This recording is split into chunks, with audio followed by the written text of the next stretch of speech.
dakila at tapat na Diyos na may likha ng langit at ng lupa. Minsan kami lumalapit sa iyong banal na trono at hinihingi namin ang pakikipisa ng iyong banal na Espiritu, God. Ang mga nakatune in, dakilang Diyos, ang dalangin ko po iyong pumipuin at iyong i-bless at iyong pagbalangin, dakilang Diyos. Lord, ang mga kapatiran namin na may karamdaman, O God, sa bayan ni Brother Phil, O God, ang dalangin ko po, tulungan mo kasi sila makalampas sa kanilang katayuan sa ngayon.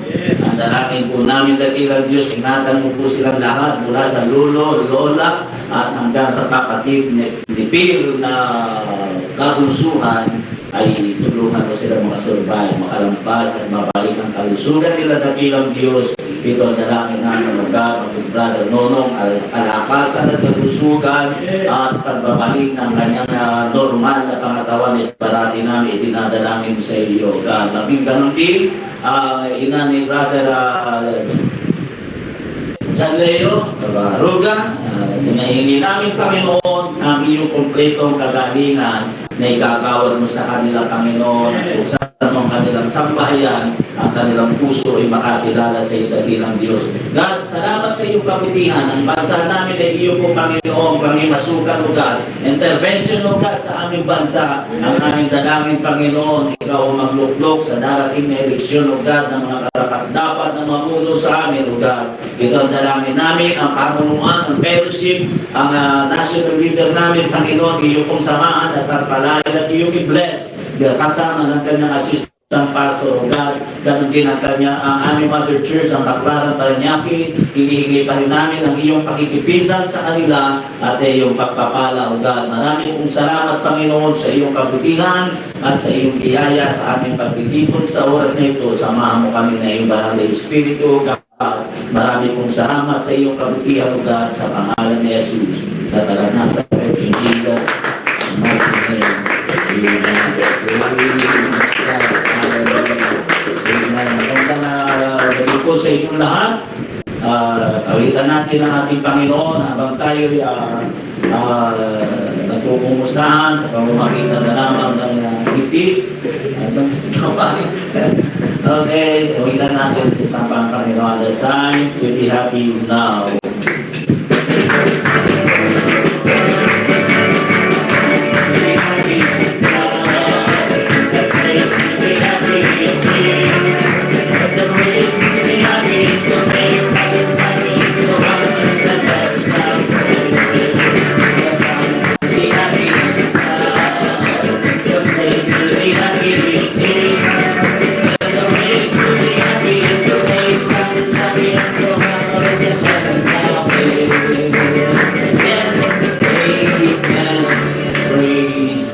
Hallelujah. Meron ba nais magbalik ng kapurihan sa Panginoon sa pamamagitan ng testimonya? Meron ba magte-testimony? Amen? Praise God. Meron ba?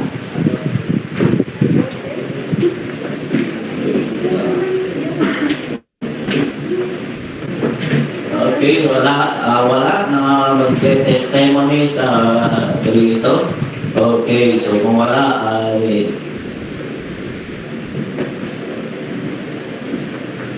okay, tayo dara po sa isa pa sa gawain ng ating Panginoon. Nabanggit na ba yung para tayo hindi nabanggit hindi na mabanggit. Okay, so yung ating ilang kabalita, mayroon na ganap ng konting na pagbabago. So, ang isama sa prayer kasi baka mamaya panalangin tayo ng panalangin, pagpalain mo po, Panginoon, ang upa ng munting lupa, Pastor Anthony Gaida, iba na ang pastor.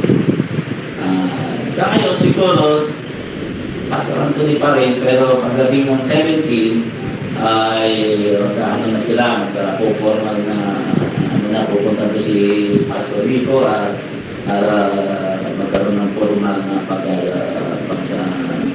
pagsuswak o pagpapalitan. So, sa susunod, ilagay ninyo ay si Herson Aloyda. Okay? So, pero walang masama. Isama natin sa panalangin ulit yung mga pastor. Actually, walang masama. Kung sasama nyo sa panalangin, yan nga lang. Kaya kung inaano kasi para mas maganda specific yung ating ginagawa. Okay. So, wala na siguro ako nalimutan. Okay. Kung ang ating parating ginagawa, ay hindi ko lang pananalabi para sa gawain ng ating Panginoong Diyos. Amen. Praise God. Doon sa ilan, sa mga kapatiran natin, mga kalalakihan natin na practice. Lalo na doon sa mga gusto na karanas na sila gawin ng ating Panginoon. Amen. Practice lagi. Punta kayo naman sa internet. Kung maaari, kung gusto nyo sa Book of Guinness, Book of Record, basa kayo lagi doon. Basa naman ako yung mga bihirang kuhaan. Kasi magagamit nyo yun. Lalo na kapag magkahamong kayo ng giving. Kasi kung sino man yung kung sino man yung inaakala natin na may kakayanan o ibig ko sabihin dapat tumayo dito para maghamon, ay walang iba yung kundi kayo na nag-pray, nag-baptize. Kahit sabihin mo 10 piso lang na tinatides mo, kung yun lang talaga ang talagang dumating sa iyo, ay masasabi mong katapatan yun. Diba? Kaya mag-ano kayo, kaya huwag lang puro kayo sa media, sa puro Wattpad, puro hindi nyo kaya dalhin nyo dito, mga kuhan. Basta kayo ng sa Book of Record, yung pinakamayaman na tao sa buong mundo, hindi nyo nyo pag-aralan kung bakit siya naging mayaman. Diba? Kasaysayan ng mga mayayaman, mga katulad na John Rockefeller, yan mga ganyan, mga John Wanamaker, mga ano yan, mga born again yan. Pero mga big time na kuhan yan, kailangan alam ninyo yun. O kumuha kayo, pakipalaka, pag-aralan ninyo, pakibutiki.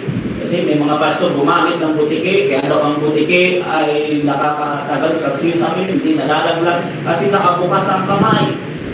Diluin mo yung application ng yun.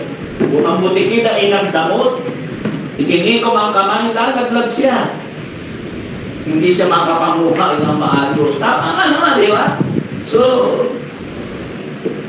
yun yung ibig ko sabihin, kaya sanayin nyo na yung sarili nyo.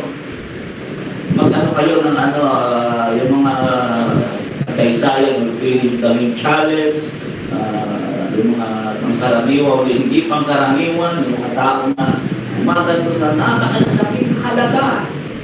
Nare-record yan, yung mga tao gumagastos ng billion. Alam nyo ba yun? May gumagastos ng billion. Para lamang sa buwan, para lamang yung iba sa walang katuturan, pero yung iba naman sa mga bagay na may katuturan. Pag ano kayo noon, kasi pag kayo lang dito sa unahan, TV, ay alam niyo yun. Kasi kayo nga yung hindi tayo pwede gumamit ng mga tao sa labas dahil hindi nila unawa ang gawain ng Diyos. Kayo na nanalangin, kayo, ano na kasi, papunta yan doon sa pagsulong. Ayan, so, yun lang. So, tayo pili ko ng pananalapi sa umagang ito, sa gabing ito.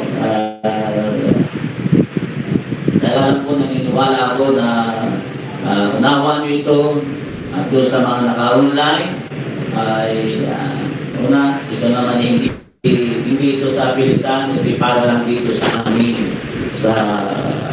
dito sa intact dito sa gawain ng Panginoon. Pero kung hihipo ka, dahil una, hindi ko naman pwedeng sabihin na siguro parang sobra naman kapagbaba nyo kung sabihin kung wala kayo natututunan sa pag-tuning nyo dito, ay parang sobra naman ano yun.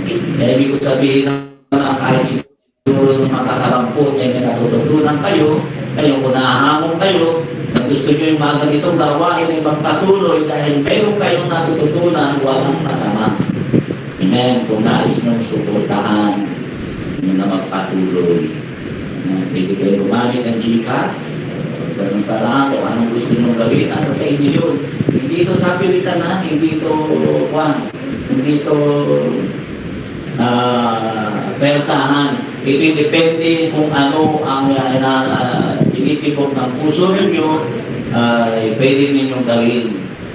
Pero kami na narito sa loob ng gawain ito ng ating Panginoon, hindi kung kami dahil pinagpala kami at nautamaan namin ang gawain ng ating Panginoong Diyos. Amen. Praise God. Natawagan ko siya, Hilda, nalilili ko ng pananalapi para sa gawain ng ating Panginoong Diyos. Amen. Praise God.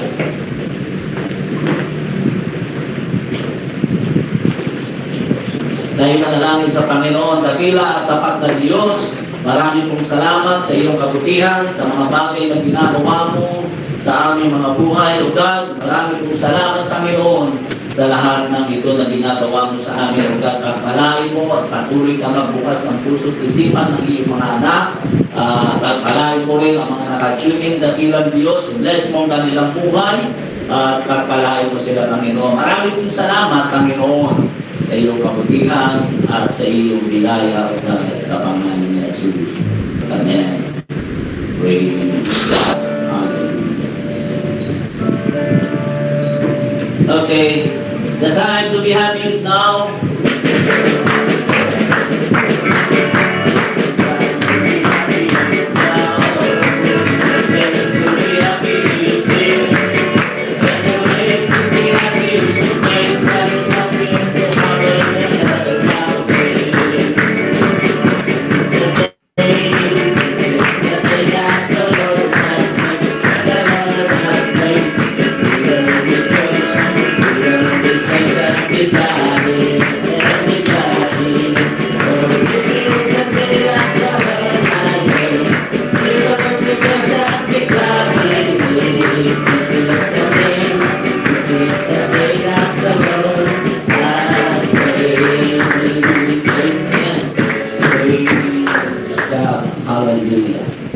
Okay, sa inyo po mga Biblia.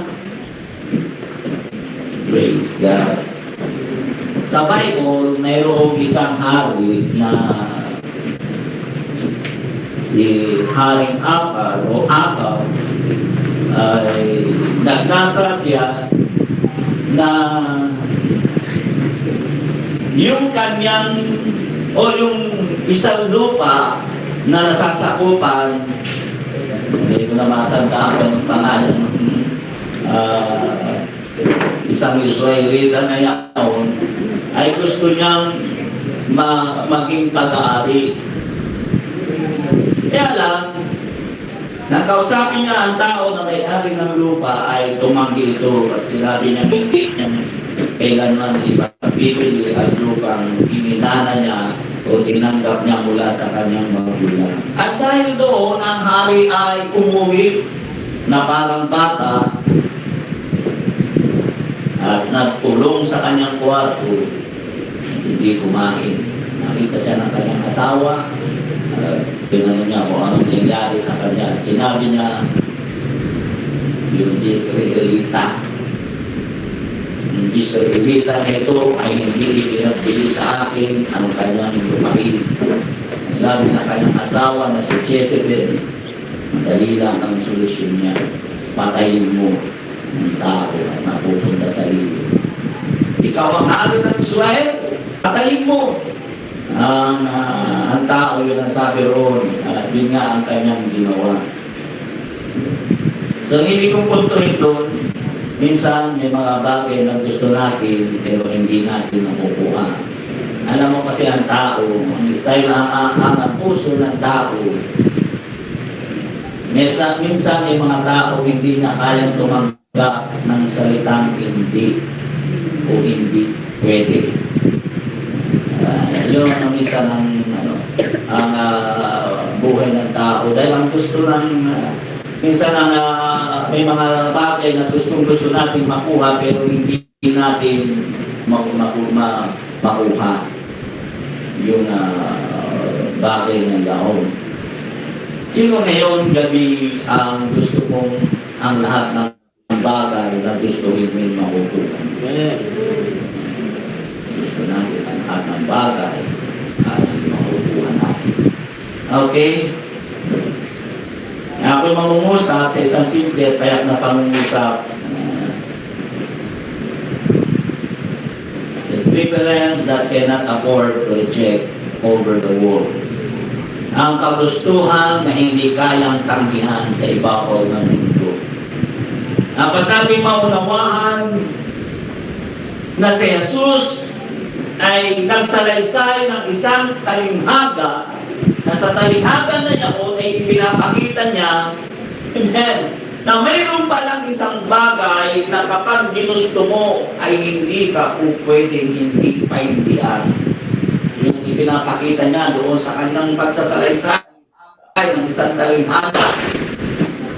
Na kung ipapakita mo lamang ang isang bagay, na meron palang tao na kapag nagustuhan niya o ginusto niya ang isang bagay, ay po pwedeng ito'y hindi magdulot ng kabiguan.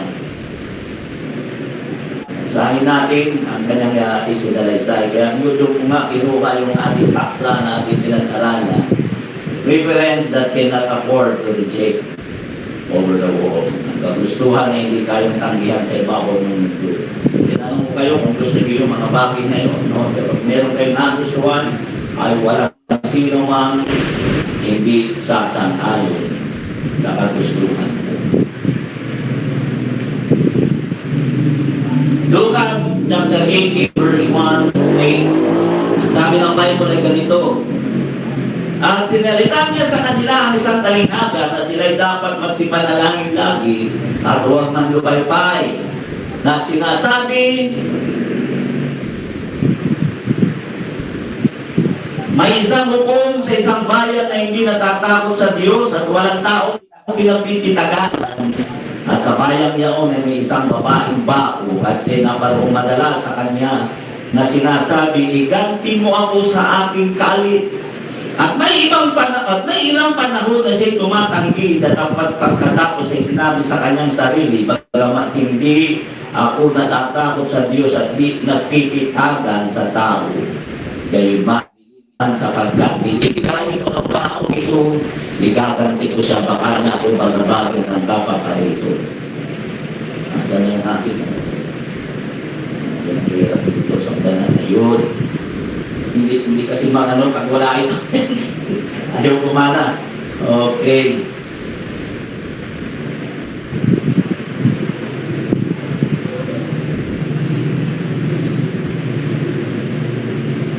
Sabi rito sa verse, saan kayo tumigit? Nasusundan ba ninyo? Verse 5, gayon man sapagkat nililigalig ako ng baong ito, igaganti ko siya, baka niya ako pagbabagi ng kapapalito. At sinabi ng Panginoon, pakinggan ninyo ang sinabi ng ligong-bugong. At hindi baga igaganti ng Diyos ang kanyang mga hirang na sumisigaw sa kanya sa araw at gabi. At siya'y may pagpapainuhod sa kanila. At sinasabi ko sa inyo na sila'y madaling igaganti niya kayo may pagparito ng anak ng tao, makasumpong kaya siya ng pananampalataya sa lupa. Amen. Praise God. Dakila at tapat na Diyos na may likha ng langit at ng lupa, hinihingi ko po, Panginoon, na pagpapalain ng iyong salita sa mga oras na ito, God. Marami pong salamat, Panginoon, sa pangalan ni Jesus. Yung salaysay dito ng ating Panginoon, ang kanyang pagsasalita ay nagpapakita na pwede na ang isang tao na kung mayroong kang pagustuhan ay hindi maaaring ikaw ay pahindihan. Yan. At ito ang nakita ko sa kanya, ang babaeng bao ay dukha. Sabi ko, sinabi nga dito, babaeng bao, nagsusulo na siya sa buhay sa isang dukha, pero ang tanging yaman niya, pag siya'y nagkagusto bumili ng isang bagay, hindi maaaring hindi pagbibigyan. Sino may gusto no? Anong dahilan? At yun ang sabi ng ating Panginoon, kung bibigyan natin ng pansin, anong sabi rito ng kasaysayan? Sinasabi ko sa inyo na sila'y madaling igagantinya. Gayon man pagparito ng anak ng tao, magkasumpong kaya siya ng pananampalataya sa lupa. Anong ibig sabihin ng ating Panginoon? Ibig sabihin noon, makakita kaya siya ng mga tulad ng babaeng bao na ito. Ano meron doon sa babaeng bao? Bakit hindi siya mapaintindihan? Una, yun ang ating bibigyan ng pansin. Na nakita ko rito, sincerity. Sinceridad. Ang sabi ko, parati siyang tinatanggihan sa madaling salita. Parati siyang nire-reject. Laging dismiss o laging ni-dismiss, laging, ano tawag dito, laging risked yung kanilang hearing. Balik ka sa susunod na ano. Balik ka ulit sa susunod na buwan. Balik ka sa isang linggo. Sabi doon, alos. Ang sabi doon, buong araw na yun ay hindi tumigil ang babaeng bao. Sincerity. Yun na nakita ko rito. Ano yung kumibig sabihin ng sinceridad? Tinignan ko sa dictionary. Alam niyo sa totoo lang, hindi tinapos pa nga ako sa oras kasi nasira itong aking aking tablet, tumilapon kasi ito.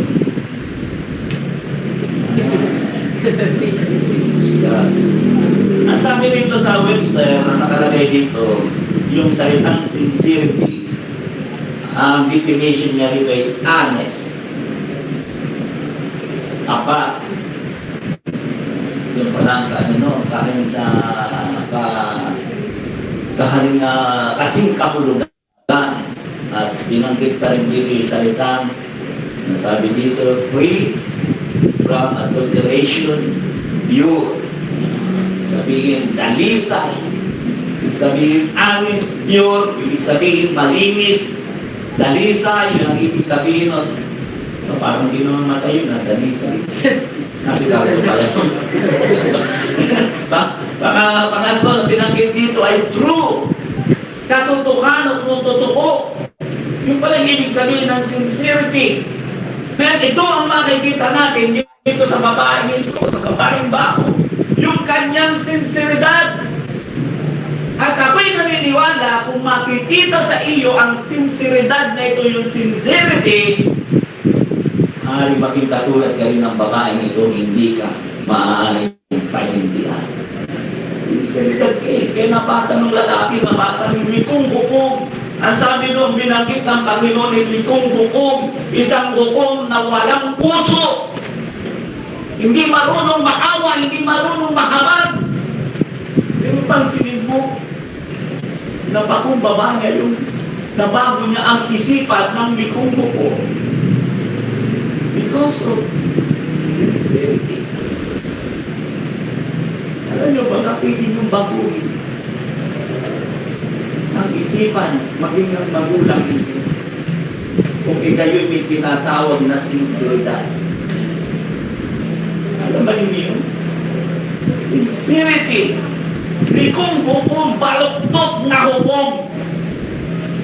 Pero pagpapansinin niyo, hindi siya napahindihan dahil nabasa ng likong hukom. Hindi ako titigilan ng babaeng ito.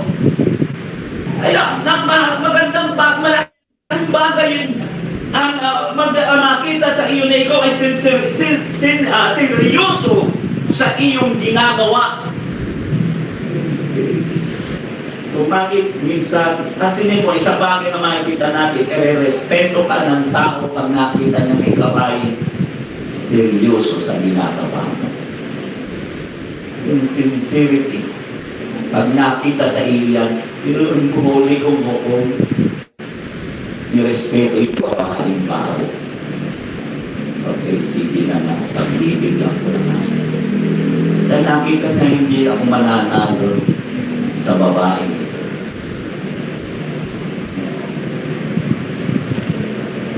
Nakakapagod ang escape. Okay, sa susunod na naman ito. Okay, sa susunod na magkakaroon ng complacement yan. Okay, sa susunod na naman ito. Ang sabi ng ating pinag-aralan, mahabang panahon. Nakuha niyo ba yun?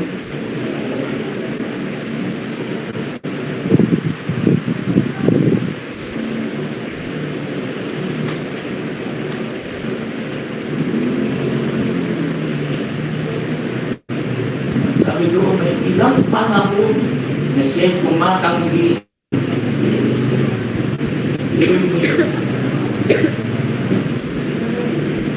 Kaya pala pwede ka palang irespeto ng tao kapag nakita niya yung iyong sinseridad. gusto mong makuha mo yung kagustuhan mo, yung iyong sincerity. Kaya biglang pumasok sa isipan ko yung isang hindi ko na matandaan kung sino yung announcer na yun, nagparangal. Mayroong isang bata noon na nakita sa media, sa telebisyon, alam ko wala pang pandemic. Nag-aaral siya, nasa ilalim siya ng tulay. Ang ginagamit niya na ilaw, yung ilaw doon sa poste. May nakakita sa kanya ng media, ng press. Identify yung kanyang ginawa ng yung kanyang buwan. Bakit ang ginagawa yung gusto daw niyang makatapos? Nang makarating niya sa kinauubulan, disconsolate siya. Binigyan siya ng kahayanan para makapag-aaral na yung bata ay street children. Nakatira sila sa taon na sana na pero nag-aaral siya.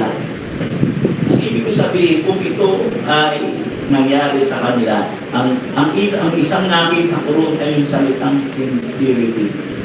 Yung sinceridad ng bata. Kaya nasabi ko nga, kung ikaw ay seryoso, mahirap kang tanggihan. Pero kapag ikaw walang sinceridad sa iyong sarili, napakadali mong tanggihan. Yes, bago mangyari yun, bago maganap yun ang babaeng baboy, ilang beses nakaranas ng rejection. Pero nga ang babaeng bago nga, ang sabi ko nga sa inyo ay isang babaeng hindi tumatanggap ng salitang hindi. Kung ikaw ay ganyan, ayaw mo ng salitang hindi pwede. Ayaw mo na wala sa buong vocabulary yung salitang hindi pwede. Pwede mabago yun. Pakitaan mo ng sinceridad.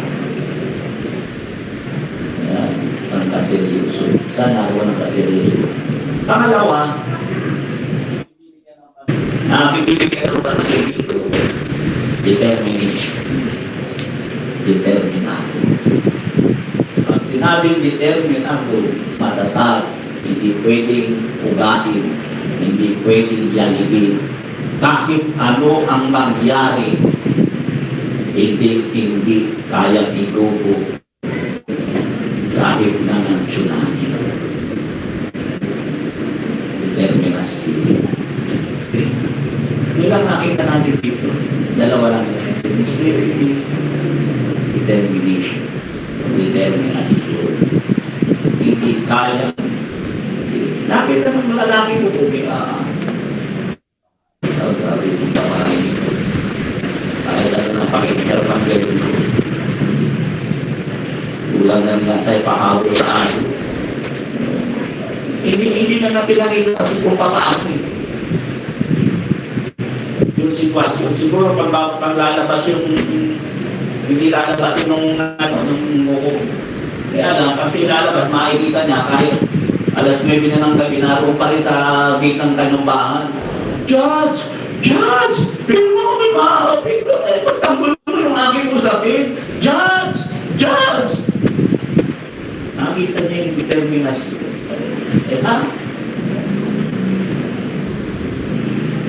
Hindi na kasi pinakita ng Panginoon kung gaano ang ginawa ng babae. Basta ang ipinapakita niya doon, yung determinasyon ng babae.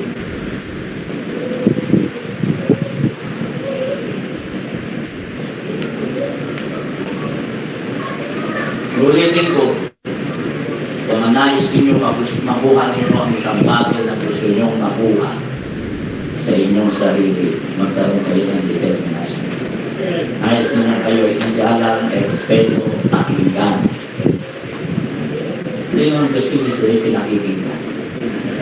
Di ba, ang sakit ng pakiramdam mo pag hindi ka pinakikinggan sa iyong lugar, sa iyong bayan, lalo na sa iyong tahanan.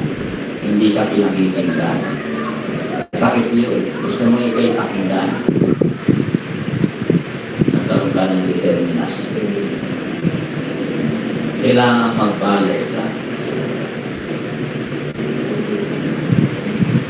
Ang isang bagay, hindi mo basta-basta makukuha nang wala kang binabayaran.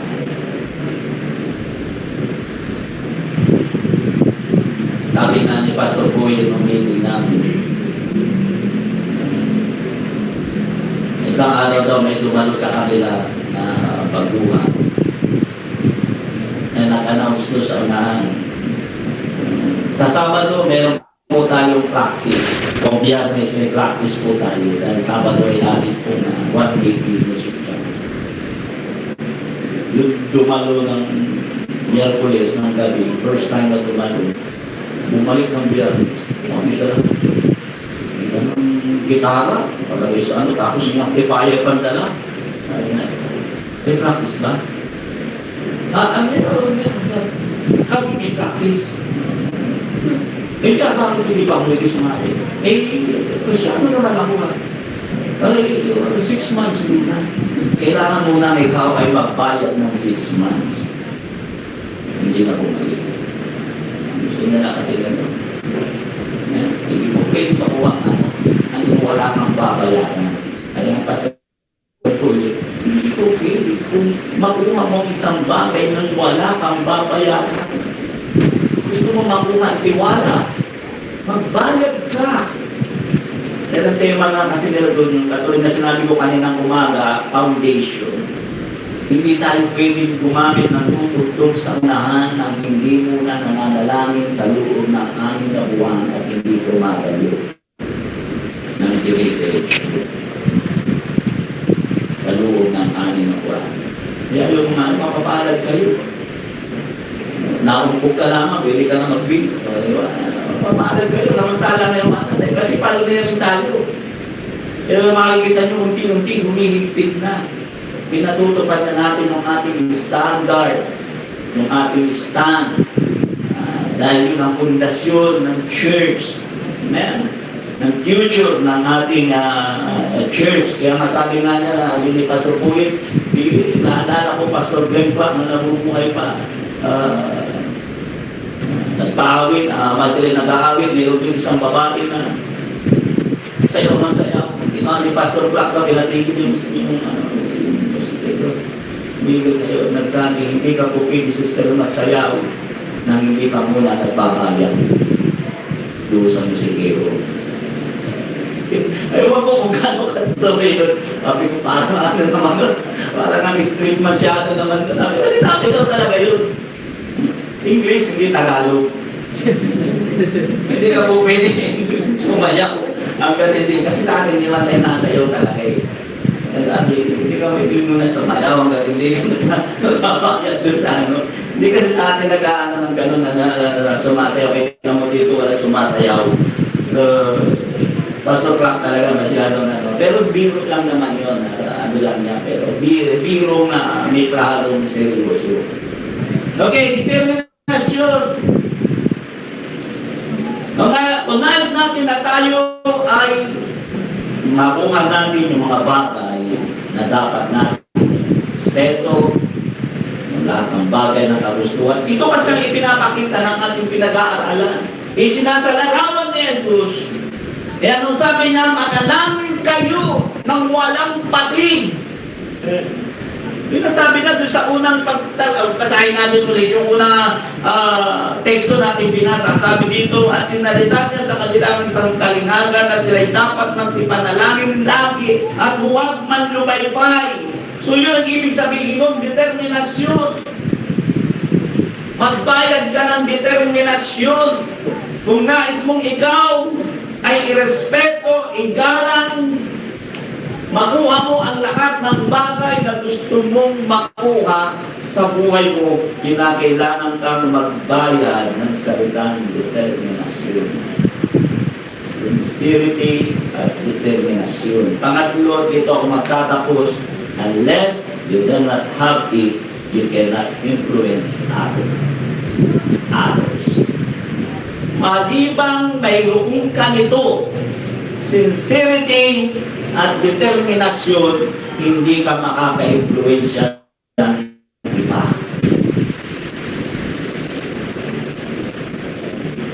Nung ikaw ay parang kabuti, lilitaw, islaw, kalitaw, lilitaw mo, hindi mo makukuha. Hindi ka makaka-influensya ng tao. Ang hukom ay na-influensyahan ng babaeng bao dahil sa kanyang sinseridad at determinasyon. Kaya ipinapakita rito ng ating Panginoon, maliban na sa iyo ang mga bagay na ito, hindi ka makaka-influensya ng sino man.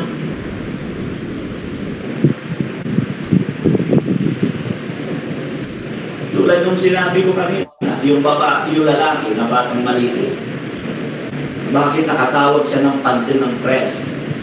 Dahil nakita sa kanyang determinasyon. Wala silang ilaw. Dahil naroon lang sila sa ilalim ng tulay. Wala silang ilaw.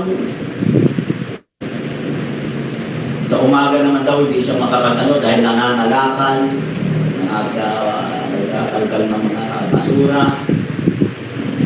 Pero nabigyan ng pansin. Yan yung kanyang ginagawa dahil yun ang ibig sabihin, hindi ka makaka-influensya ng ibang tao kung ikaw ay wala nito. Magbibigay ako sa inyo ng isang mga kasaysayan na dito kung pagtatapos. Ang kasaysayan, namakit ang kasaysayan ni Elias na mababasa natin sa James chapter 5 verse 17. Ganito ang sabi, si Elias ay isang taong may pagkataong gaya natin, gaya mo at gaya ko, yun ang sabi ni Elias o ni James. Si Elias ay isang taong may pagkataong gaya rin ng akin, at siya'y nanalangin ng buong Ginas upang huwag umulan, at hindi umulan sa lupa sa loob ng 3 taon at 6 na buwan. Pinuhin mo yun? Si Elias daw ay walang pinagkaiba sa iyo at sa atin, pangkalaliwang din tao na may kahinaan. Di ba? Ano ibig sabihin walang pinagkaiba sa atin? Naglalabas din siya ng masamang langit sa ano. Yun ang ibig sabihin nun. Wala siyang pinagkaiba sa atin. Kung ikaw naglalabas ka ng masamang langit sa... siya ganun din. Pero bakit sabi doon, bakit ang kanyang influensya ay abot hanggang langit? Gawin mo yun? Pag sinabi niya, huwag umulan 3 taon at kalahati, hindi nga umuulan. Hindi mo lahat ang kagustuhan nila na nakukuha nila. Anong dahilan? Di kaya nakalagay sa kanila yung salitang determinasyon at sincerity? Di malabo. Yun ang ibig ko sabihin na unless you do not have it, you cannot influence others. Pero kapag meron ka nito, maging langit ay kaya mong influensyahan. Ano sabi ng ating Panginoon? Kung ang likong hukom ay na-influensyahan ng babaeng baog, ano pa kaya ang inyong ama na nasa langit? Pero yung mga tao rito sa ibabaw ng lupa hindi na ma-influensyahan. Lalo pa kaya ng ating ama.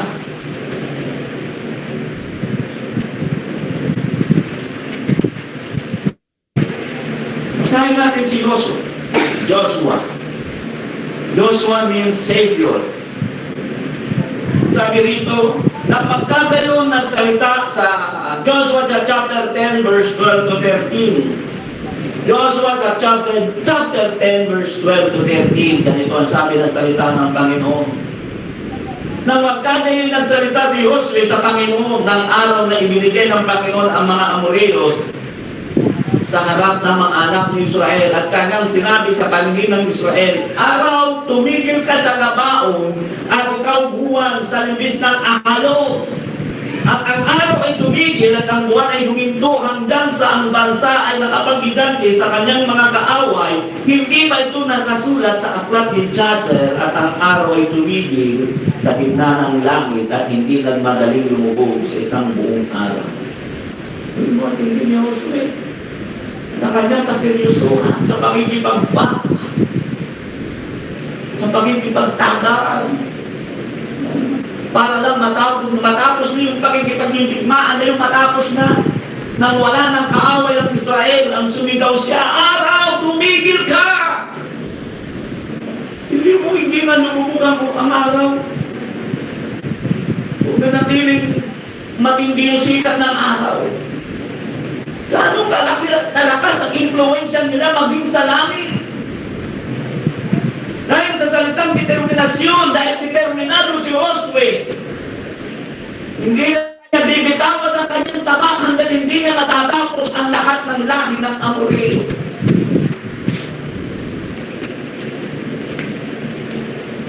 Hindi ko sabihin, ang lakas ng influensya nila. Tingnan natin si Eliseo. 2 Kings, chapter 4, verse 34 to 35. 2 Kings chapter 4, verse 34 to 35. At siya sumampa at dumaba sa ibabaw ng bata at inilikit ang kanyang bibig sa bibig niya at ang kanyang mga mata sa mata niya at ang kanyang mga kamay sa mga kamay niya. At siya dumaba sa kanya at ang laman ng bata ay umigit. Na magkagay bumalik siya at lumakad sa bahay na parun talito na minsan at sumampa at dumapa sa ibabaw niya at ang bata'y nagbahing makatuto at iginilat ng bata ang kanyang mga mata. Ang kasaysayan niyan, isang babaeng bao ay binigyan siya, ipinagtayo siya ng isang kwarto sa likod ng parir ng bahay, nilalagay niya ng pagkain ng isang babae na asawa ng mayaman sa kanyang kapanahunan. Nakita yun ng propeta ni Propeta Eliseo. Pumasok siya, umalis ito na, nahiga sa doon, palipas ng ano. Tapos umalis siya, kinabukasan, pagdaan niya ulit, nakita niya ulit. Sabi niya, nasiyahan ang puso niya, sabi niya kay Iisip, tawagin mo ang babae. Ang babae sumamita, sabihin mo kinakausap ko siya. Numarang ang babae, anong gusto mo? Gusto mo bang sabi na iharap kita sa kawan, sa punong kawan at sabihin mo kung anong gusto mo. Sabi niya, ang inyo pong alipin ay wala kahit ano. Maikot na kahit na ano. Siyempre, anak ng asawa ng mayaman liban na lamang po sa isang bata, sa anak na kakalulog ko. Sabi ni Eliseo, pagpihit ng panahon, kakalog ka ng bata. Sabi niya, huwag kang magbibiro kami noon. Yung nasabi ni Eliseo. Kaya nagkaroon na ng anak yung babae na sunamita, yung asawa ng mayaman. Ay dumating yung araw na, hindi ko matanda kung 7 taon o 8 taon, sumakit ang ulo ng bata, at nawalan ng malay at namatay. Namatay. Kaya tumakbo ang babae, hinanap niya kung nasaan ang propeta ng Diyos at nakita niya, sinabi ng malaki ng Diyos, salubungin mo ang babae, mukhang mayroong ginawa ang Panginoon na inilihim niya sa akin.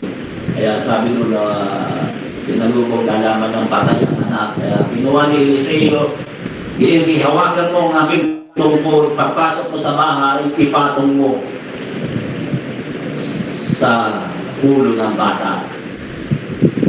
Expected na niya yung mabubuhay ang bata. Ganun, di ba? Moises, pinatong yung kanyang tungkol sa tubig, yung dagat, naging pula lahat, naging dugo. Yung ginawa niya, patong mo. Kasi kasi hawak-hawak nitong hindi pa yung pintuan. Chok!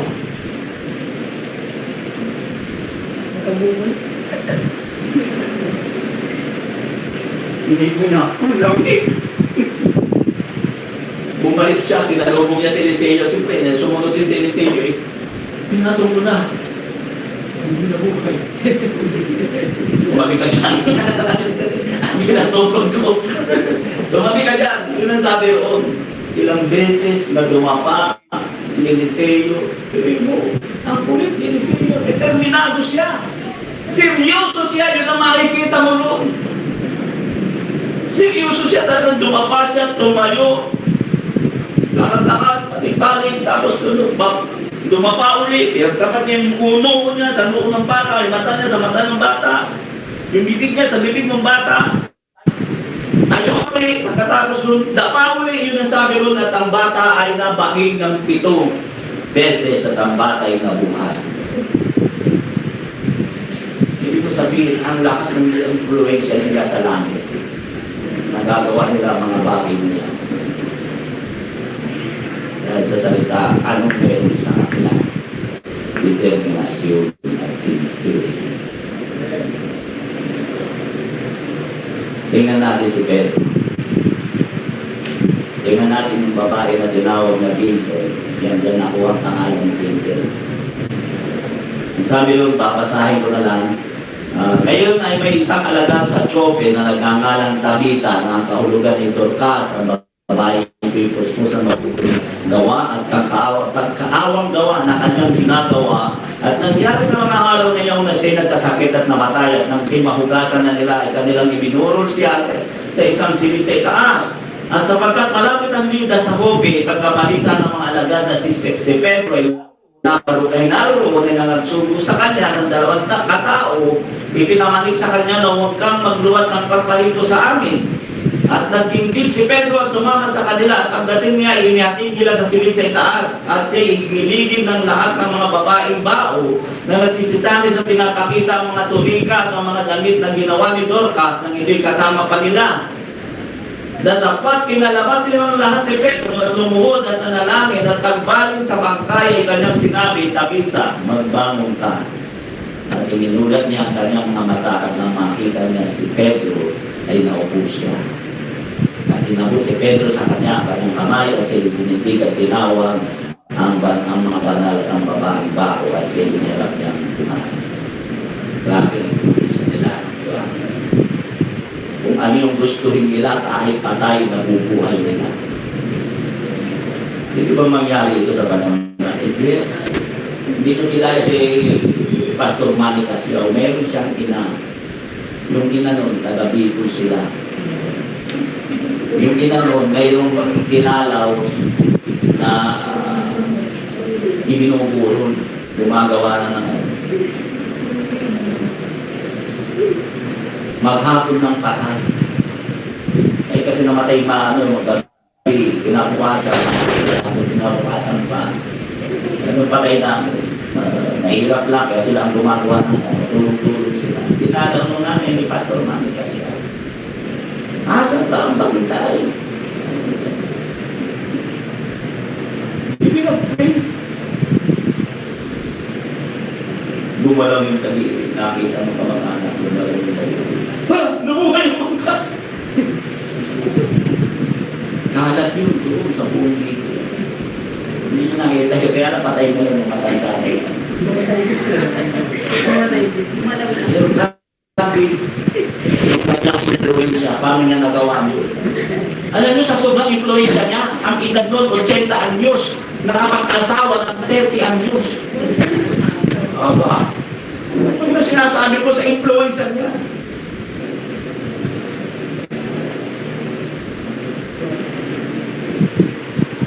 Bakit gano'n ang influensya nila? Unang, totoo sila sa kanilang salita. Ang isang taong seryoso, totoo yan sa kanilang salita. Totoo sila. Kaya ano sabi natin sa sabihin ng sincerity, true, honest. Yun ang sabi ron. Totoo sila sa kanilang salita, totoo sila sa kanilang ginagawa, iisa ang kaisipan. Ang isang taong seryoso, iisa ang isipan, hindi dalawang isip. Dadalo o hindi. Dadalo bukas, hindi. Ang susunod na nagdalo o hindi. Iisa ang kaisipan niya. At iisa ang ginagawa. Tama ba ako? Ang taong seryoso, hindi dalawa, hindi sama-sama ang isip. Ang isang taong seryoso at determinado, iisa lang ang ginagawa. Parang nakaprogram na computer. Pag-gising sa umaga, pupunta sa church, mananalangin. Yung rotation ng kanyang yun ang kanyang ginagawa. Katulad ng babaeng bahay. Punta sa Huwes, uwi, punta sa Huwes, uwi, punta sa Huwes, uwi, iisa lang ang ginagawa. Ang taong walang determinasyon, sanga-sanga ang isipan, hindi malaman kung ano ang ginagawa. Nakuha niyo ba yung ibig sabihin? Pag nakita ng ibang tao na para kang computer na kahit anong gawin, ay yun at yun ang ginagawa mo, nakaprogram ka na doon, i-respeto ka nila, makaka-influensya. Yun ang dapat natin maunawaan. Pinag-aaralan natin ang ating paksa, pinag-aaralan natin the prevalence that cannot afford to reject over the world. Ang kagustuhan na hindi kayang tanggihan sa ibabaw ng mundo. Pakita mo lang ang kaseryosuhan. Makita mo marami kang mai-influensya ang tao. Si Sister Salome, diyan sa Dayapas, bakit siya naligtas? Mayroon ko isang sambahayan. Hindi alam ng sambahayan na yun. Nung kapitbahay nila, nakatingin na pala sa kanila, nasa bintana. Sabi niya, alas 9, alala kasi. Ayaw kong lumabas na. Sister, saan punta mo? Sa church? Pagdating ng alas 12 na, uuwi na yung mga yun.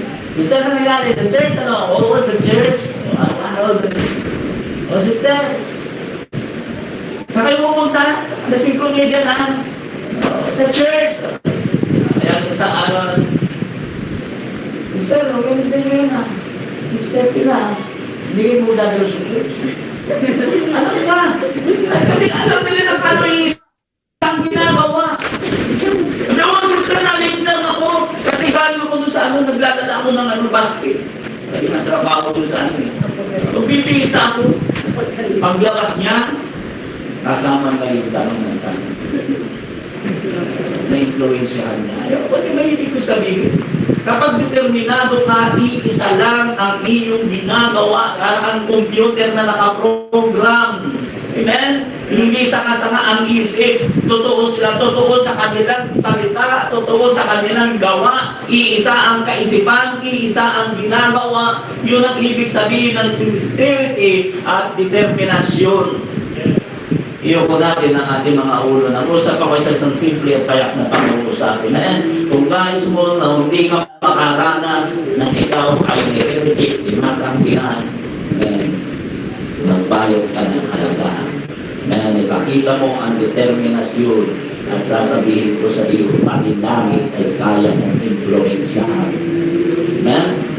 Praise God. Hallelujah. Pakita natin ang ating Panginoon. Tayo lahat ay tumayo. Pakita natin ang Panginoon. Kay buti-buti mong Panginoon. Kay buti-buti mong Panginoon. Amen. Praise the name of Jesus. Hallelujah.